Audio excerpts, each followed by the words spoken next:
So in this session, we will look at the final part of thread switching, which is going to be how we are going to kill a procedure. What happens if the task is going to complete? A task might complete before the time slice is over. So when the task is going to complete or thread is going to complete, you have to kill the thread or you will have to kill the procedure. So this is the part which we are going to look at. If the thread is going to complete, you have to kill the thread and start the timer for 10 milliseconds and load the next thread. This is what the expiry is going to be. We have seen this where we loaded the thread. We also saw how to switch. Now we'll see the third part where we are going to kill a thread. If a thread completes before the time slice is over, what should be done? Start a timer for 10 milliseconds and load the next thread. So again here, this were our structures.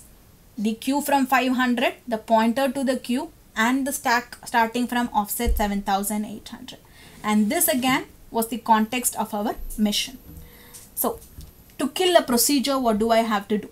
First, I am transferring the value 000 into the DS register. Remember, all our data segments were at location 000. So once again, I'm moving 000 into my DS register. I'm transferring the contents of location 4FE into the SI. 4FE, if you remember, points towards the queue entry for the thread that is currently executing. So if it is going to be thread number 1 that is currently executing, 4FE will have 500. If it is thread number 2, it will have 520. If it is going to be thread number 3, it will have 540. So let's say it is thread number 4.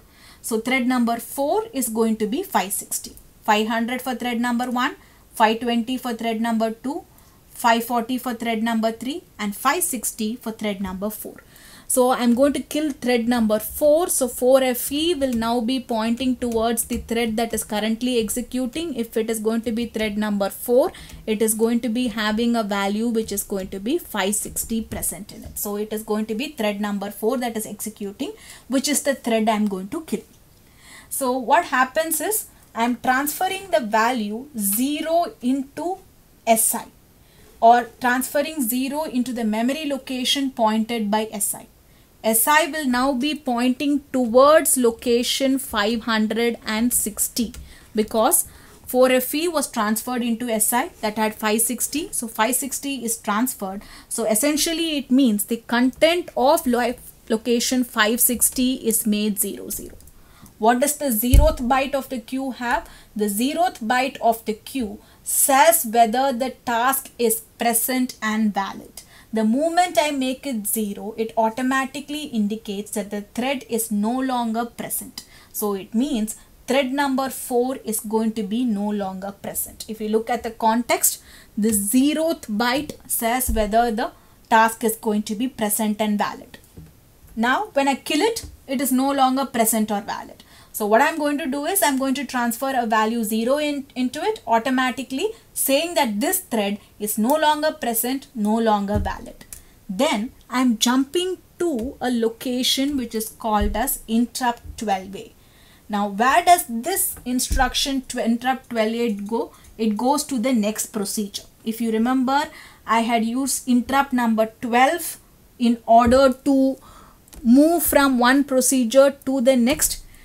12A is a label in that particular routine or in that particular ISR. What that does is it transfers control to the next thread, because now my SI was 540, a decimal value 30 is added. So it was 560, a decimal value 32 is added to it. So now it is going to be 580. So it means it's now going to point towards the entry for thread number 5.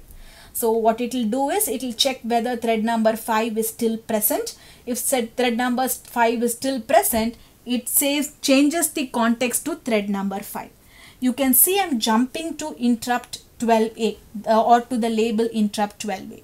So it means the context for thread number 4 is not saved.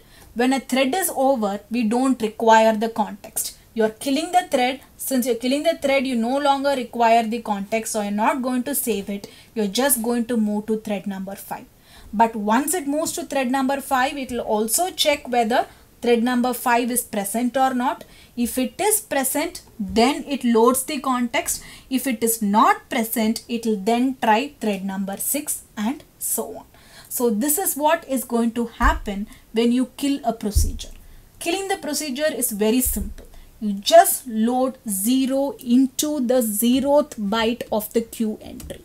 So into 560, when I am loading 0, essentially I am saying that thread is no longer present. So I have killed that particular thread.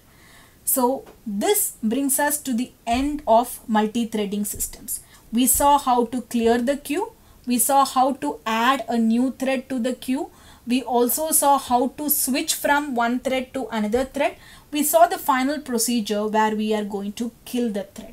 This is not, of course, the complete operating system. It's just the scheduling part of a real-time operating system that we have looked at. So we'll stop with this in this session.